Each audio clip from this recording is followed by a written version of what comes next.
हर समस्या का समाधान, दुनिया का हर एक समस्या, चाहे वो कोई भी समस्या हो, उसका समाधान सिर्फ एक है। चाहे वह समस्या आपकी घरेलू हो, चाहे वह समस्या पैसे की हो, चाहे वह समस्या बेरोजगारी की हो, चाहे वह समस्या नौकरी की हो, चाहे वह समस्या आपकी पर्सनल हो। अब आप सोच रहे होंगे कि सर आप ये क्या कह रहे हैं? क्या यह पॉसिबल है कि दुनिया के हर एक समस्याओं का समाधान सिर्फ एक हो जाए? जी हां, मैं आपको प्रूफ करके दिखाऊंगा, मैं आपको बताऊंगा और आप मुझसे एग्री होंगे, इस बात को समझेंगे। क्योंकि मुझे जो अब तक मैं इतने वर्षों में जो अपने खुद एक्सपीरियंस से सीखा है, वो बातें मैं शेयर करता हूं। और डियर स्टूडेंट्स, मैं आपसे वही बात शेयर करता हूं जो मेरा खुद का एक एक्सपीरियंस होता है। क्योंकि मैं जिस रास्ते से आप गुजर रहे हैं, मैं उस रास्ते से गुजर चुका हूं। मैं आपको कड़वी बातें भी बताता हूं जो मेरे साथ हुआ, मैं आपको अच्छी बातें भी बताता हूं। लेकिन आज का जो प्रश्न है कि हर समस्या का समाधान सिर्फ एक है। अगर उस समस्या समाधान के लिए उस उपाय को हम लोगों ने कर लिया, उस उपाय को समझ लिया, तो फिर दावे के साथ कहता हूं कि आपके जीवन में किसी भी तरह की समस्या नहीं रहेगी। वो सारी समस्याएं अंत हो जाएगी, उस सारी समस्याओं का अंत हो जाएगा। करना क्या है? उदाहरण लेते हैं, एक उदाहरण देखते हैं। अगर हमें अपने देश की बात करें तो हमारा देश इस समय बेरोजगारी से जूझ रहा है।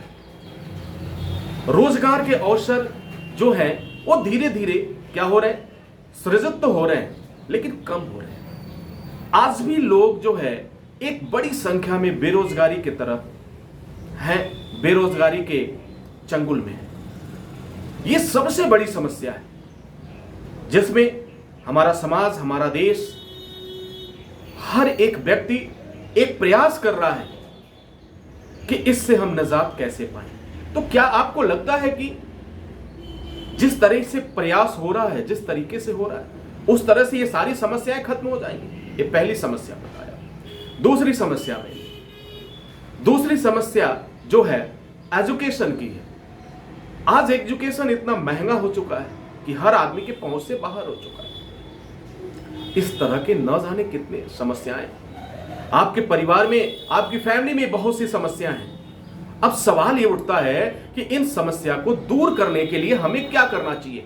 ये वीडियो, ये मैसेज जो मैं दे रहा हूं, अगर कुछ लोग भी इस बात को समझ लिए और अपनी लाइफ पे अप्लाई कर लिए, अगर उनका लाइफ एक नई दिशा की तरफ बढ़ गया, उस समस्या से उन्हें छुटकारा मिल गया, तो निश्चित रूप से मैं समझूंगा कि मेरा ये प्रयास सफल रहा। तो dear students and my dear friends, मैं हूं डॉक्टर वेद और आज मैं जो आपसे शेयर कर रहा हूं, ये सबसे बड़ी समस्या है। ये समस्या स्टूडेंट्स की है, ये समस्या पेरेंट्स की है, ये समस्या हमारे गांव की है, ये समस्या हमारे शहर की है, ये समस्या हमारे देश की है। इन सभी समस्याओं को अगर हल करना है, इन सभी समस्याओं को जड़ से खत्म करना है, तो सिर्फ एक बात, एक सलूशन हमें अपनाना होगा।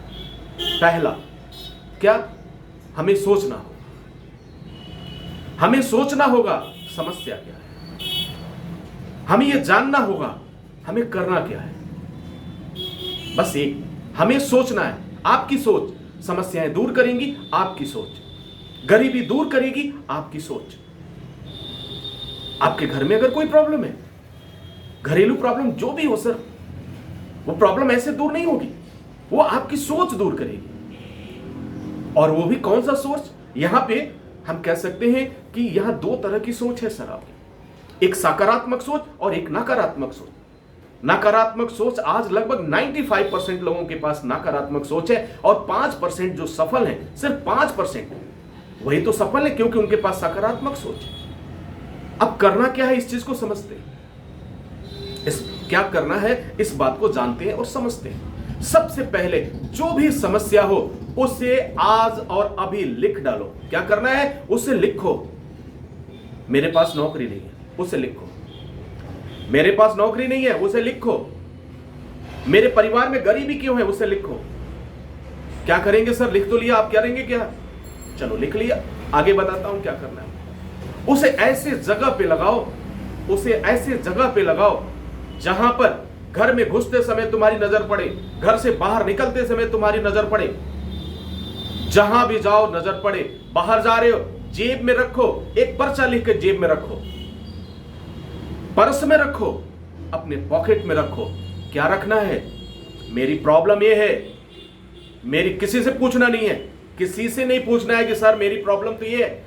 अब कभी किसी से मत पूछना कि सर मेरे लिए क्या अच्छा होगा, सर मैं क्या खाना पसंद करूंगा, सर मैं कौन सा कोर्स करना पसंद करूंगा, सर मेरे लिए जॉब है कि नहीं है, ये जॉब मिलेगा कि नहीं। ये सारे क्वेश्चन जो हैं वाहियात क्वेश्चन, इनका जवाब जो है वो एक तरह का क्या कह सकते हैं, इनका जवाब एक रूडली हो सकता है, राइट आंसर तो है ही नहीं। और राइट आंसर सिर्फ एक है, वह आपकी सोच। सर जॉब कब तक मिलेगा? जिस दिन आपकी सोच बदलेगी। सर मेरी गरीबी कब दूर होगी? जब आपकी सोच अच्छी दिशा में जाएगी, आप प्रयास करेंगे। सर मैं गलत जॉब कर सकता हूं, बिल्कुल कर सकते हैं, प्रयास कीजिए। तो यहां सबके बीच में केंद्र में क्या है सर? आपकी सोच है। और जब तक आपकी सोच सकारात्मक नहीं होगी और उसके लिए अडिग नहीं होगी, यहां पर अपनी सोच को अडिग बनाओ भीष्म पितामह के जैसा, अपनी सोच को अडिग बनाओ महाभारत के जो किरदार हैं वह भीष्म पितामह के जैसा। सकारात्मक सोच, नकारात्मक सोच नहीं, सकारात्मक सोच को अडिग बनाओ। परिस्थितियां चाहे जो भी हो, जिस तरह से भीष्म पितामह ने गलत होते हुए भी देखा, फिर भी वह अडिग थे कि मैं इस राज्य की रक्षा करूंगा, इस सिंहासन की रक्षा करूंगा, चाहे मेरे सामने कुछ भी हो। उनके परिवार में उनके बधू जो है उसकी मर्यादा को तार तार करने की कोशिश किया गया, भरी सभा में उसे निर्वस्त्र करने की कोशिश किया गया, लेकिन भीष्म पितामह अडिग रहे, उन्हें इससे मतलब नहीं है। तो हमें भीष्म पितामह से सिर्फ एक शब्द सीखना है, अडिग होना। लेकिन एक बात यहां मैं आपको बताऊंगा, इस तरह का अडिग मत होइए कि गलत देखते रहिए और अडिग रहिए। भीष्म पितामह की यहां मैं आलोचना करता हूं, आपकी सारी बुद्धिमत्ता, आपकी सारी चीजें वो धरी की धरी रहे। अरे किस बात के लिए ये झूठी शान लेकर आप क्या करेंगे? इतिहास में प्रश्न चिन्ह लगा और वह प्रश्न चिन्ह आने वाली हर पीढ़ी आपसे पूछेगी। आप भीष्म पितामह की इस बात को चाहे मजबूरी का नाम दे दो, धृतराष्ट्र को चाहे मजबूरी का नाम दे दो, लेकिन जो हुआ है मैं ये कह सकता हूं कि एक आम जनमानस कभी भी इसे स्वीकार नहीं कर सकता। क्या आप चाहेंगे, क्या आप इस बात को स्वीकार करेंगे कि किसी परिवार की बहू की, किसी परिवार की बहू और बेटी को भरी सभा में निर्वस्त्र किया जाए? क्या आप इस चीज को पसंद करेंगे? और मेरे ख्याल से यहां पर हमें जो पांडु थे उनसे भी एक बात सीखनी चाहिए, इतना मत झुको, इतना मर्यादा में मत झुक जाओ कि तुम्हें सही और गलत का अंतर ही नजर न आए। मैं उनकी भी आलोचना करता हूं। अब चाहे इसका नाम जो भी दे दे, यहां जो मेरा प्रश्न है, मैंने एग्जाम्पल दिया, यहां मेरा प्रश्न क्या है? यह प्रश्न है, दुनिया की हर समस्या का समाधान है, सिर्फ एक है, वो आपकी सकारात्मक सोच। सिर्फ एक है, सकारात्मक सोच करना कैसे है उसको भी करते हैं, जान लेते हैं कैसे करना है। मैंने क्या बोला? लिख लो, आज कॉपी पे लिखो, पेज पे लिखो, चिपकाओ, दीवार पे चिपकाओ, दरवाजे पे चिपकाओ, खिड़की पे चिपकाओ, जहां भी रहो, जेब में रखो, पर्स में रखो। एक ही प्रश्न करो, कितने दिनों तक? यह प्रश्न तब तक करना है जब तक तुम्हें समस्या का समाधान न मिल जाए। और सुनो, कभी किसी से पूछना मत, कभी किसी के सामने हाथ मत फैलाना, कभी किसी के सामने गिड़गिड़ाना नहीं, खुद करो। इंसान पैदा होता है, नंगा पैदा होता है। इंसान जब इस दुनिया से जाता है, नंगा जाता है, कुछ लेके नहीं जाता। अगर हम नंगे आए हैं और बहुत कुछ मिल गया तो वह भी मिल सकता है। जिस बुलंदी को चाहते हो वो बुलंदी तुम्हें मिल सकती है, जिस सफलता को तुम चाहते हो वो सफलता तुम्हें मिल सकती है, लेकिन कब? जब उसके लिए प्रयास करो। आज स्वामी विवेकानंद को ये पूरी दुनिया क्यों सम्मान के साथ नमन करती है? एपीजे अब्दुल कलाम के सामने सारे लोग नतमस्तक क्यों होते हैं? उनकी सोच और उनके द्वारा जो किया गया एक ऐसा बेमिसाल कार्य, एक ऐसा कृति जो आने वाली पीढ़ी के लिए एक मिसाल बन जाएगा और इंस्पायर करेगा। एपीजे अब्दुल कलाम ने साइकिल पर मिसाइल रख करके किया सर? साइकिल पर। उन्होंने वो कर दिखाया जिसके बारे में कोई अंदाजा नहीं लगा सकता। तो आपके अंदर वो ताकत है, वो क्षमता है। आज सोच लो क्या करना है। अगर आज नहीं सोच पाओगे तो मेरे ख्याल से बहुत दिक्कतें आने वाली हैं। आप सोचो मुझे क्या करना है, मुझे क्या करना है। कभी दोष मत दो किसी को, सोचो मुझे क्या करना है। गरीबी है, गरीबी को दूर करने के लिए सोचो आज मैं गरीब क्यों हूं। लिखो आज मैं गरीब क्यों हूं। आपके पास पैसे नहीं है, आपका पड़ोसी अमीर है, आप लिखो कि मैं गरीब क्यों हूं, पड़ोसी क्यों अमीर है। सोचो मुझे क्या करना चाहिए, ये सोचो, खुद से पूछो। इस दुनिया का सबसे बड़ा टीचर आपके अंदर बैठा हुआ है, आपके मन मस्तिष्क में बैठा हुआ है। उस टीचर से पूछो, बार बार क्वेश्चन करो, बार बार प्रश्न करो। हर मुसीबत में अगर फंसते हो किससे पूछते हो? ये तुम्हारा ब्रेन, तुम्हारा मस्तिष्क तुम्हें आगाह करता है, तुम्हें आगे ले जाता है। तो dear students and my dear friends and all parents, please listen carefully. आप इस बात को बहुत ध्यान से समझो। आपके जीवन में जो भी समस्या है उस समस्या को बार बार उसको पूछिए, समझिए, फिर देखिए रिजल्ट आपके सामने आता है।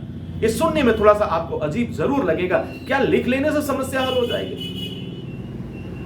क्या लिख लेने से समस्या हल हो जाएगी? क्या बार बार देखने से समस्या हल हो जाएगी? जी हां, बिल्कुल हो जाएगी। एक सील है, एक पत्थर है, उस पर रस्सी आता जाता है, रस्सी आता है, और रस्सी के घर्षण से, घिसटने से, घिसण लगने से उस पत्थर में भी निशान पड़ जाता है सर और मैम। इस बात को ख्याल रखिएगा। कोशिश आज अगर सोचेंगे, पहली पड़ाव होगा सोचो, पहला पड़ाव होगा सोचो, उसके बाद से दूसरा पड़ाव आएगा करना क्या है, तीसरा पड़ाव होगा रिजल्ट। ये 3 पड़ाव में ये जिंदगी तो आपकी सिमट जाएगी। ये 3 पड़ाव होंगे, लेकिन शुरुआत तो करो, मुझे करना क्या है, किस तरीके से करना है, ये शुरुआत करो सर, ये शुरुआत करो, फिर रिजल्ट देखो, फिर कहना कि हाँ वेद सर ने कुछ कहा था। तो डियर स्टूडेंट्स, आपकी सफलता में ही मेरी खुशी है। आप जितना आगे बढ़ेंगे, आप जितना नाम रोशन करेंगे, जब आप आगे बढ़ेंगे तो आपके परिवार के लोग खुश होंगे, आपके सामने खुशियां आएंगी। और जब आप खुश होंगे तो आपका गांव भी उस तरह से खुशहाली मनाएगा। आपको देख के बहुत सारे लोग आगे बढ़ने की कोशिश करेंगे। तो सोचिए आपने कितना बड़ा मिसाल कायम किया। करना आपको सिर्फ अपने लिए है, आप करेंगे अपने लिए, लेकिन दुनिया आपसे सीखेगी। दुनिया आपसे सीखेगी कि मुझे क्या करना है। मच्छिंद्र पाल से पूरी दुनिया सीख रही है, कल्पना चावला से पूरी दुनिया ने इंस्पायर सीखा, स्वामी विवेकानंद से पूरी दुनिया सीख रही है कि रिश्तेदारी, रिश्तों की कदर क्या होनी चाहिए। एपीजे अब्दुल कलाम से पूरी दुनिया सीख रही है वास्तव में कर्म क्या है, करना क्या चाहिए। तो परिस्थितियां मजबूर नहीं है, मजबूर आप हैं, मजबूर आप हैं। तो आपको क्या करना है? परिस्थितियां तो जैसी हैं सर वैसी ही रहेंगी, वो बदल नहीं सकती। अब आपको करना है कि परिस्थितियों चाहे जो भी हो, सावधान हो जाओ, मैं आ रहा हूं। परिस्थितियों को सोचने पे मजबूर कर दो, वही परिस्थितियां एक दिन आपका साथ देंगी। डियर स्टूडेंट, इसी के साथ इजाजत चाहता हूं। आपकी सफलता और आपकी जीत की शुभकामनाओं के साथ wish you all the best. Thank you for watching, thank you for learning.